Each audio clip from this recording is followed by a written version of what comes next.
Boshladik. Oyoqingiz joyida tursin, qo'lingiz bilan itaring, qarama-qarshi harakat qilinadi. Qattiqroq otavering. Gavdangizni sekin bosing pastga, bosing. Ko'tariling, yana ko'tariling, yana. Bosing yana.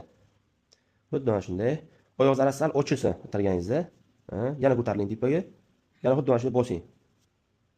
Aha, aha, aha. Bo'ladi aka. Endi turing. Endi mana shu turishingizda bitta egilib ko'ring. Tegdi. Og'riqchi. Lekin borishingiz yaxshilandimi? Egilishingiz? O'zi doimiy egilganingizda qayergacha egilardingiz? Hozir oyog'ingiz uchiga bordi o'zi. Hozir mana shu mashqni yana hozir 5-6 marta qaytarsangiz, oyog'ingiz borku, qo'lingiz borku, mana shunday keyin qaytadi ham. Mana shunday yerga tekkan bo'ladi.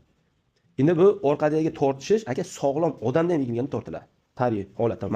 Menda ham qilsam, menda ham mana hozircha tortiladi mana yerda mana. Men endi bir joyda o'tiraman-da, ko'p. Aha. O'tiraman-da, mashinaga. Tushundim sizni.